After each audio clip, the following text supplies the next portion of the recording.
ಸಮಯದಲ್ಲಿ ಎದ್ದು ಮೊರೆಯಿಟ್ಟೆನು. ನಿನ್ನ ವಾಕ್ಯವನ್ನು ನಿರೀಕ್ಷಿಸಿಕೊಂಡಿದ್ದೇನೆ.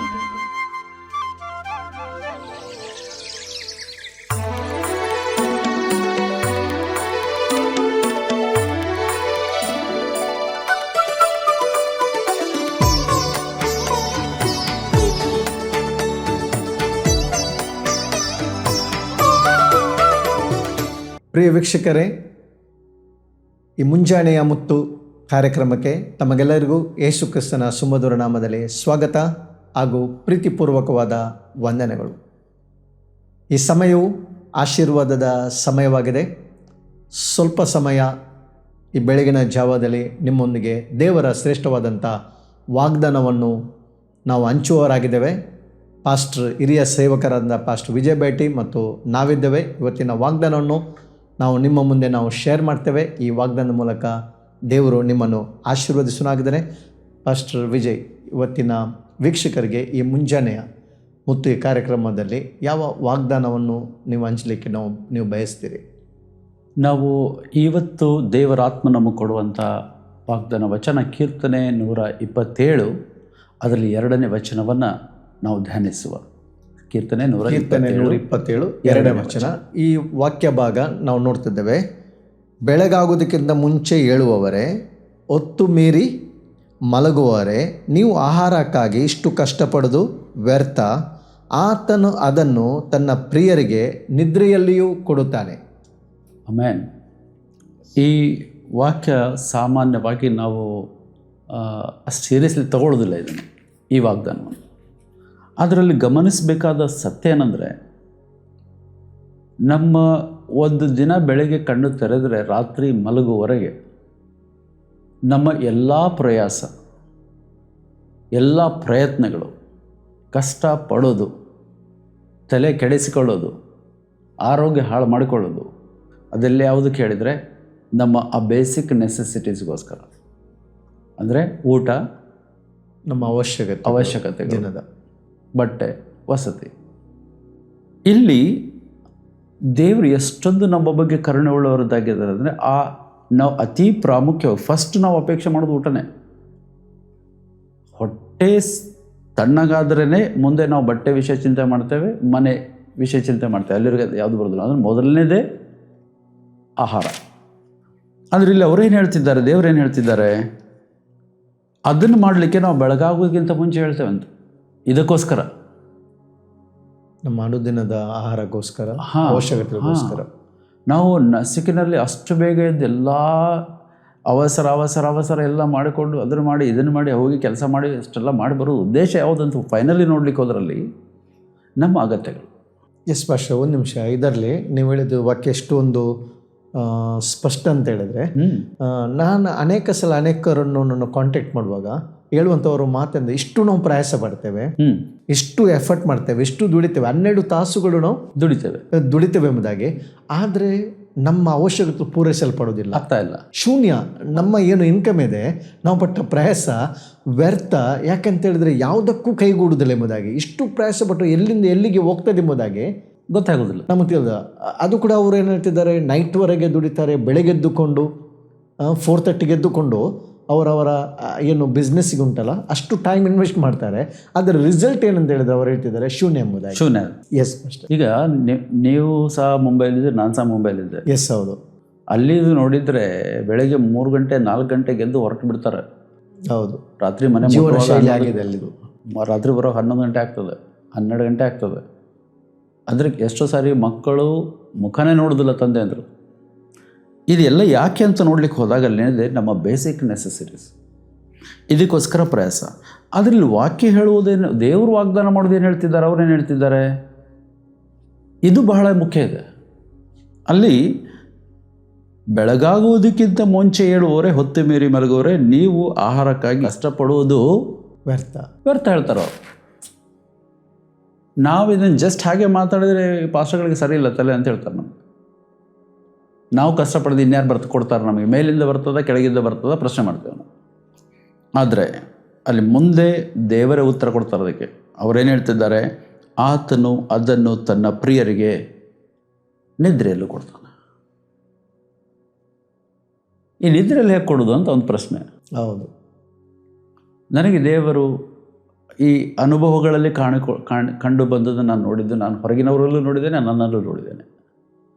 ನೋಡಿ, ನಮ್ಮ ಮಕ್ಕಳು ಆಟ ಆಡಿ ಅಸ್ವಸ್ಥಾಗಿ ಮಲಗಿದರೆ, ಊಟ ಮಾಡದೆ ಮಲಗಿ ನಾವು ಬಿಡ್ತೇವೆ ಅವರನ್ನು, ಎಬ್ಬಿಸ್ತೇವೆ ನಾವು. ಅವ್ರನ್ನ ಎಬ್ಬಿಸ್ತೇವೆ. ಅವ್ರು ಹೇಳ್ದಿದ್ರು, ಕಣ್ಣು ತೆರೆದಿದ್ರು, ಬಾಯಲ್ಲಿ ತುಂಬಿಸ್ತೇವೆ, ಜಬರ್ದಸ್ತಿ ತುಂಬಿಸ್ತೇವೆ. ಎಷ್ಟೋ ಮಕ್ಕಳು ಹಾಗೆ ಆಗ್ತದೆ, ಕಣ್ಣೇ ತೆರೆದಿಲ್ಲ ಅವರು. ಎಸ್, ಹೌದು. ಅಂದರೆ ಕೆಟ್ಟವರಾದ ನಾವೇ, ಯೇಸು ಹೇಳಿದಾಗೆ. ಎಸ್. ನಮ್ಮ ಮಕ್ಕಳಿಗೆ ಇಂಥದ್ದು ಒಳ್ಳೆಯದು ಅಂತ ಗೊತ್ತಿದ್ದು ಅವರು ಉಪವಾಸ ಮಲಗಿದರೆ ನಮ್ಮ ಹೊಟ್ಟೆ ಚೂರು ಅಂತದೆ, ನಮಗೆ ಸಹಿಸ್ಲಿಕ್ಕೆ ಆಗೋದಿಲ್ಲ. ನಾವೇನು ಮಾಡ್ತೇವೆ, ಅವ್ರು ನೆಬ್ಬಿಸಿ, ಹೇಳದಿದ್ರು ಒತ್ತಾಯ ಮಾಡಿ ತುಂಬಿಸಿ, ಅದರಲ್ಲಿ ನೀರು ಹಾಕಿ ಬಾಯಿ ಮುಚ್ಚಿ ಮಲಗಿಸ್ಬಿಡ್ತೇವೆ. ಅದಕ್ಕೆ ಅಲ್ಲಿ ಒಂದು ದೇವರು ವಾಗ್ದಾನ ಕೂಡ ಕೇಳ್ತದೆ, ಪ್ರಾಯದ ಸಿಂಹಗಳಾದರೂ ಹೊಟ್ಟೆಗಿಲ್ಲದೆ ಹಸಿದವು, ಎಸ್, ದೇವರ ಸನ್ನಿಧಿಯಲ್ಲಿ ಬೇಡಿಕೊಳ್ಳೋನಿಗೆ ಯಾವ ಮೇಲೆಗೂ ಕೊರತೆ ಇಲ್ಲ. ಸೊ ಅದಕ್ಕಿಲ್ಲಿ ಇದನ್ನು ನಾವು ಯಾಕೆ ಅನುಭವಿಸೋದಿಲ್ಲ ಹೇಳಿದರೆ, ಯಾವ ರೀತಿ ನಮ್ಮ ತಂದೆ ತಾಯಂದರು ನಾವು ಹಸಿವೆಯಲ್ಲಿ ಆಯಾಸಕೊಂಡು ಮಲಗಿದ್ರು ಎಬ್ಬಿಸಿ ನಮಗೆ ಕೊಟ್ಟದ್ದು ನಾವು ನಮಗೆ ಅನುಭವ ಇಲ್ಲ, ತಿಳಿಸಿದ್ದಾರೆ ನಮಗೆ ಅರಿವಿರಲಿಲ್ಲ. ಎಸ್. ಆದರೆ ಅದನ್ನೇ ಒಂದು ವೇಳೆ ನಾವು ದೇವರೇ ಸ್ವಾಮಿ, ನೀನು ಇದನ್ನು ನಮ್ಮೊಳಗೆ ಇಂಥ ಸ್ವಭಾವ ಇಟ್ಟಿದ್ದೀನಿ, ನಿನ್ನಲ್ಲಿ ಇದಿರೋ ಸ್ವಭಾವ ಇದು ನೀನು ನನಗೆ ನೆರವೇರಿಸ್ತೆ ಅಂತ ಭರವಸೆ ಇಟ್ಟರೆ, ಈ ನಾವು ನಮ್ಮ ಬೇಸಿಕ್ ನೆಸೆಸಿಟೀಸ್ಗೋಸ್ಕರ ಪ್ರೇಯರ್ ಮಾಡುವ ಅಗತ್ಯನೂ ಇಲ್ಲ, ಅದಕ್ಕೋಸ್ಕರ ಪ್ರಯಾಸ ಪಡುವ ಅಗತ್ಯ ಮಾಡಬೇಕು. ಕೆಲಸ ಮಾಡಿ ಪ್ರಯಾಸ ಪಡಬೇಕಲ್ಲ, ಕಷ್ಟಪಡಬೇಕಾಗಿಲ್ಲ. ಅದು ದೇವರು ನಮಗೆ ಒದಗಿಸಿ ಕೊಡ್ತಾನೆ. ಇದಕ್ಕೆ ಸಿಂಪಲ್ ಉದಾಹರಣೆ ಹೇಳಿದರೆ, ದೇವರು ಇದ್ದಾನೆ ಅನ್ನುವನು, ಇಲ್ಲ ಅನ್ನುವವನು, ದೇವರ ನಂಬುವನು, ನಂಬದೇ ಇರುವನು, ದುಷ್ಟನು, ಕೊಲೆಗಾರನು, ಕೆಟ್ಟವನು, ಒಳ್ಳೆಯವನು, ಎಲ್ಲರಿಗೂ ದೇವರು ಕೊಡ್ತಾ ಇದ್ದಾರೆ. ಯಾರು ಹೊಟ್ಟೆಗೆ ನನಗೆ ಗೊತ್ತಿರೋ ಮಟ್ಟಿಗೆ ಯಾವನು ಉಪವಾಸ ಮಲಗೋದಿಲ್ಲ. ಸೊ ಅದರರ್ಥ ಏನು, ಒಂದು ವೇಳೆ ದೇವರು ಎಲ್ಲರಿಗೂ ಇದನ್ನು ಆ ಬೇಸಿಕ್ ನೆಸೆಸಿಟಿನ ಕೊಡ್ತಾನೆ ಅಂತ ಇರೋದಾದರೆ, ವಿಶ್ವಾಸಿಗಳಾದ ಮೇಲೆ ನಾವು ಆ ವಾಗ್ದಾನಗಳ ಮೇಲೆ ನಂಬಿಕೆ ಇಡೋದಾದರೆ ಇದರ ಬಗ್ಗೆ ಸ್ವಲ್ಪನೂ ಚಿಂತೆ ಮಾಡಬಾರ್ದು. ಇದರ ಬಗ್ಗೆ ದಯಮಾಡಿ ಚಿಂತೆ ಮಾಡಬೇಡಿ ಪ್ರಿಯರೇ. ಯಾಕೆ, ನಾವು ಎಷ್ಟೇ ಪ್ರಯತ್ನ ಪಟ್ಟರು, ನೀವು ಆರಂಭದಲ್ಲೇ ಹೇಳಿದ್ರಿ, ನಾವು ಬೇಕಾದಷ್ಟು ಪ್ರಯಾಸ ಪಡಲಿ, ಫಲ ಮೇಲಿನಿಂದಲೇ ಬರಬೇಕು. ಹೌದು, ನಿಜ. ಅಲ್ಲಿಂದಲೇ ಬರೋದು, ಬೇರೆ ಕಡೆಯಿಂದ ಬರೋದೇ ಇಲ್ಲ. ಸೊ ನಮ್ಮ ಪ್ರಯಾಸಕ್ಕೆ ಫಲ ಅಲ್ಲಿಂದಲೇ ಬರಬೇಕಂದ್ಮೇಲೆ ಇಲ್ಲಿ ಒದ್ದಾಡಬೇಕು ಯಾಕೆ? ಬರೀ ನಂಬಿಕೆಯಿಂದ, ಆ ಪೂರ್ಣ ಆತನ ಮೇಲೆ ಪ್ರೀತಿ, ನಂಬಿಕೆಯಿಂದ, ಸ್ವಾಮಿ ನೀನು ಹೇಳಿದ್ದು ಇದ್ರ ಬಗ್ಗೆ ನೀನು ಕೇರ್ ಮಾಡ್ತೀವಿ, ನಾನು ನಿನ್ನ ರಾಜ್ಯಕ್ಕಾಗಿ, ನಿನ್ನ ನೀತಿಗಾಗಿ ನಾನು ಕೇರ್ ಮಾಡ್ತೇನೆ, ನನ್ನ ಅವಶ್ಯಕತೆಗಳು ನೀನು ಕೇರ್ ಮಾಡೋದು ಬಿಟ್ಬಿಟ್ರೆ ನಿಶ್ಚಯವಾಗಿ ಪ್ರೀತಿಯ ದೇವ ಜನರು ಯಾವ ವಿಷಯಕ್ಕೂ ಕೊರತೆ ಇಲ್ಲದಂತೆ ನಮ್ಮನ್ನು ದೇವರು ನಡೆಸ್ತಾರೆ. ಹಲ್ಲೆಲೂಯಾ. ನೋಡಿ, ಈಗ ನೀವು ಸಹ ಹಲವಾರು ವರ್ಷಗಳಿಂದ ಇತ್ತೀಚೆಗೆ ಸೇವೆಯಲ್ಲಿದ್ದೀರಿ. ಒಂದು ದಿವಸ ಆದರೂ ನೀವು ಹೊಟ್ಟೆಗೆ ಸಿಗ್ತದಾ ಇಲ್ಲ ಅಂತ ಟೆನ್ಷನ್ ಮಾಡಿದ್ದುಂಟ? ಇಲ್ಲ, ದೇವರು ಪ್ರತಿಯೊಂದು ಅವಶ್ಯಕತೆಯನ್ನು ಪೂರೈಸಿದ್ದಾನೆ ತಕ್ಕ ಸಮಯ. ನಾವು ಟೆನ್ಷನ್ನೇ ಮಾಡಲಿಲ್ಲ, ಆ ವಿಷಯ ಟೆನ್ಷನ್ ಮಾಡೋದಿಲ್ಲ. ಬೇಕಾದಷ್ಟು ಜನ ಭಕ್ತರ ವಿಷಯ ಕೇಳಿ ನೀವು ಇದನ್ನು, ನಾನು ಹೇಳ್ತಿರೋ ಸೇವಕರಲ್ಲ, ಭಕ್ತರ ವಿಷಯ, ವಿಶ್ವಾಸಿಗಳ ವಿಷಯ. ಕ್ರಿಸ್ತನಲ್ಲಿ ನಿಜವಾದ ಭರವಸೆ ಇಟ್ಟಂಥ ವಿಶ್ವಾಸಿಗಳಿಗೆ ಎಷ್ಟೋ ಅದ್ಭುತಗಳಾಗಿದೆ. ಅವರಿಗೆ ಆದಾಯ ಇಲ್ಲ, ಮನೆಯಲ್ಲಿ ಕಾಳಿಲ್ಲ, ಅವ್ರಿಗೆ ತಿನ್ನಲಿಕ್ಕಿಲ್ಲ, ಆದರೆ ಅವರ ಮನೆಯಲ್ಲಿ ಆ ದಿವಸ ಉಪವಾಸ ಬೀಳಲಿಲ್ಲ. ಇದನ್ನು ದೇವರು ಅನುಗ್ರಹಿಸಿದ್ದಾರೆ. ನಾನು ಒಂದು ಚಿಕ್ಕ ಸಾಕ್ಷಿ ಹೇಳಿ ನಾನು ಮುಗಿಸ್ತೇನೆ ಅಲ್ಲಿಗೆ. ನಾನು ಫಸ್ಟ್ ಇಲ್ಲಿ ಬಂದಾಗ ಹೆಚ್ಚು ಕಡಿಮೆ ನನಗೆ 1 ಮಂತಲ್ಲಿ ನನಗೆ ನೆಟ್ ನನ್ನ ಕೈಯಲ್ಲಿ ಸ್ಟಾರ್ಟಿಂಗಿನ 1 ವರ್ಷದ ಸಮಯ ಹೆಚ್ಚು ಕಡಿಮೆ ನನ್ನ ಕೈಯಲ್ಲಿ ಇರ್ತಾ ಇದ್ದದ್ದು 450 ರೂಪೀಸ್. ಮಂಗಳೂರು ಉಡುಪಿ ಎಷ್ಟು ಕಾಸ್ಟ್ಲಿ ಅಂತ ನಿಮಗೆ ಗೊತ್ತಿದೆ. 450 ರೂಪೀಸಲ್ಲಿ 1 ತಿಂಗಳಿನ ಬೆಳಗಿನ ಬ್ರೇಕ್ಫಾಸ್ಟ್, ಮಧ್ಯಾಹ್ನದ ಊಟ, ರಾತ್ರಿ ಊಟ ಹೊರಗೆ ಆಗಬೇಕು ಹೋಟೆಲಲ್ಲಿ. ಆಗ ನನಗೆ ಮದುವೆ ಆಗಿರಲಿಲ್ಲ. ಅದ್ಭುತ ಹೇಳಿದರೆ ಒಂದು ದಿವಸ ನಾನು ಉಪವಾಸ ಬೀಳಲಿಲ್ಲ. ಆ 450 ರೂಪಾಯಲ್ಲಿ ದೇವರು ಅದ್ಭುತವಾಗಿ ಅದನ್ನು ನಡೆಸ್ತಾರೆ. ಅದನ್ನು ವಿವರ ಮಾಡೋ ಟೈಮ್ ಅಲ್ಲ ಇದೀಗ, ಅದು ಇನ್ನೊಮ್ಮೆ ಅವಕಾಶ ಸಿಕ್ಕಿದ್ರೆ ನಾನು ವಿವರಿಸ್ತೇನೆ. ಯಾವ ರೀತಿ ಕೈಯಲ್ಲಿದ್ದ ಹಣ ಖಾಲಿ ಆಗದೆ ನನಗೆ ಪ್ರತಿ ಮೇಲಿಗೆ ಒಂದು ಖರ್ಚು ಮಾಡಿದ್ದೇನೆ. ಇದು ನನಗೆ ಅನುಭವ ಇದೆ. ಅದರರ್ಥ ಏನು? ಅನುಭವ ಅಂದ್ರೇನು? ನನ್ನ ಯೋಗ್ಯತೆ ಅಲ್ಲ, ಇದು ನನ್ನ ಕರ್ತನು ತನ್ನ ಪ್ರಿಯರಿಗೆ ನಿದ್ರೆಯಲ್ಲೂ ಕೊಡ್ತಾನೆ ಅನ್ನೋದನ್ನು ನಾನು ಅನುಭವಿಸಿದೆ. S, hallelujah. ಸೊ ಹಾಗೆ ಇವತ್ತು ಪ್ರೀತಿಯ ದೇವಜನರ, ನಾನು ಪಾಸ್ಟರ್ ವಿಷಯದಲ್ಲಿ ನಿಮಗೆ ಧೈರ್ಯವಾಗಿ ಹೇಳ್ತೇವೆ, ಇದು ನಮ್ಮ ಅನುಭವಗಳು. ಎಸ್. ಯಾವ ಕಾರಣಕ್ಕೂ ನೆಸೆಸಿಟೀಸ್ ವಿಷಯದಲ್ಲಿ ಸ್ಟ್ರೆಸ್ ಮಾಡ್ಕೊಳ್ಬೇಡಿ. ಸ್ಟ್ರೆಸ್ ಮಾಡಿಕೊಂಡ್ರೆ ಇನ್ನೊಂದು ಪ್ರಾಬ್ಲಮ್, ಒಂದಲ್ಲ 2, 3, 4 ಪ್ರಾಬ್ಲಮ್ ಹೆಚ್ಚಾಗ್ತದೆ. ಇದೇ ವಿಷಯಕ್ಕೆ ಸ್ಟ್ರೆಸ್ ಮಾಡಿಕೊಂಡು BP, ಶುಗರ್ ಎಲ್ಲ ಬಂದವರಿದ್ದೇವೆ ನಾವು. ಆದರೆ ಇದನ್ನು ಬಿಟ್ಟುಬಿಟ್ರೆ ಅದ್ರ ಜೊತೆಗೆ ಅನೇಕ ರೋಗಗಳು ನಮ್ಮನ್ನು ಬಿಟ್ಟು ಹೋಗ್ತದೆ. ನಾವು ಆರೋಗ್ಯಕರವಾಗಿ ಜಯಿಸ್ಬೋದು. ಕರ್ತನ ಆಶೀರ್ವದಿಸಲಿ. ಈ ವಾಗ್ದಾನವನ್ನು ಆತುಕೊಳ್ಳಿ. ಕರ್ತನ ಮಹಿಮೆಯ ಕಾರ್ಯವನ್ನು ಅನುಭವಿಸಲಿ. ಎಸ್ ಪಾಸ್ಟ್ರೆ, ನಿಮ್ಮ ಒಂದು ಅನುಭವದ ಮೂಲಕ, ನಿಮ್ಮ ಸೇವೆಯ ಅನುಭವದ ಮೂಲಕ ಮತ್ತು ಈ ವಾಗ್ದಾನವನ್ನು ಯಾವ ರೀತಿಯಲ್ಲಿ ದೇವರು ತನ್ನ ಮಕ್ಕಳಿಗೆ, ತನ್ನ ಭಕ್ತರಿಗೆ ಆತನು ಪೋಷಿಸ್ತಾನೆ, ಸಂರಕ್ಷಣೆ ಮಾಡ್ತಾನೆ ಎಂಬುದಾಗಿ ಭಾಳ ಸ್ಪಷ್ಟವಾಗಿ ನೀವು ವೀಕ್ಷಕರಿಗೆ ತಿಳಿಯಪಡಿಸಿದಿರಿ.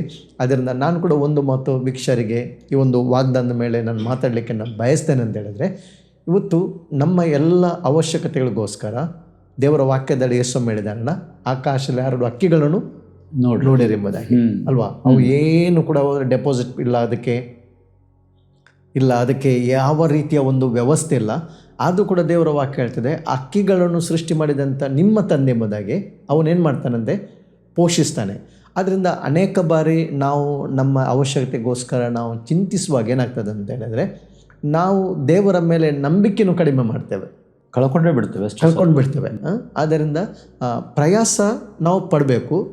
ನಮ್ಮ ಕೆಲಸವನ್ನು ನಾವು ಪ್ರಾಮಾಣಿಕವಾಗಿ ನಾವು ಮಾಡಬೇಕು, ಉದ್ಯೋಗವನ್ನು ಮಾಡಬೇಕು, ನೀತಿವಂತರಾಗಿ ನಾವು ಮಾಡಬೇಕು. ನೀತಿವಂತನ ತಲೆ ಆಶೀರ್ವಾದದ ನೆಲೆ. ದೇವರ ವಾಕ್ಯ, ಒಬ್ಬ ನೀತಿವಂತನು ದೇವರ ಮಗುವಿಗೆ ಅವನು ಪ್ರಾಮಾಣಿಕನಾಗಿ ದೇವರ ಮುಂದೆ ಅವನು ನೀತಿವಂತನಾಗಿ ಜೀವಿಸುವಾಗ ಅವನು ಚಿಂತಿಸುವಂಥ ಅವಶ್ಯಕತೆ ಇಲ್ಲ, ಅವನ ಫ್ಯೂಚರ್ಗೋಸ್ಕರ ಅವನು ಆಲೋಚಿಸುವಂಥ ಅವಶ್ಯಕತೆ ಇಲ್ಲ. ಎಲ್ಲವನ್ನೂ ಒದಗಿಸಲು ನಮ್ಮ ಪ್ರೀತಿಯ ತಂದೆ ಆತನು ಸರ್ವೇಶ್ವರನಾಗಿದ್ದಾನೆ. ಆಮೆನ್. ಆತನು ಭೂಮಿ ಆಕಾಶನ ಉಂಟು ಮಾಡಿದ್ದಾನೆ. ಆದ್ದರಿಂದ ನಮ್ಮ ಪ್ರತಿದಿನದ ದೇವರ ವಾಕ್ಯ ಹೇಳ್ತದೆ, ಅವಶ್ಯಕತೆಗಳನ್ನು, ಅಗತ್ಯಗಳನ್ನು ಆತನು ಪೂರೈಸ್ತಾನೆ. ನಾವು ಯೇಸುವಿನ ಮೇಲೆ ನಂಬಿಕೆ ಇಟ್ಟು ಯೇಸುವಿನ ಹಸ್ತಕ್ಕೆ ಸಮರ್ಪಿಸಿಕೊಂಡು ನಮ್ಮ ಕೆಲಸ ಕಾರ್ಯಗಳನ್ನು ವ್ಯಾಪಾರ ಮಾಡೋದಾದರೆ ಆ ವ್ಯಾಪಾರನು ಕರ್ತನು ಖಂಡಿತವಾಗಿ ಆಶೀರ್ವಾದ ಮಾಡ್ತಾನೆ. ಅದರಿಂದ ಪ್ರಿಯ ವೀಕ್ಷಕರೇ, ಈ ವಾಗ್ದಾನದ ಮೂಲಕ ದೇವರು ನಮ್ಮನ್ನು ಆಶೀರ್ವದಿಸಲಿ. ದೇವರ ಸಂತೋಷ, ಸಮಾಧಾನ, ಆಶೀರ್ವಾದಗಳನ್ನು ಅನುಭವಿಸಿರಿ. ಆಮೆನ್. ಆಮೆನ್.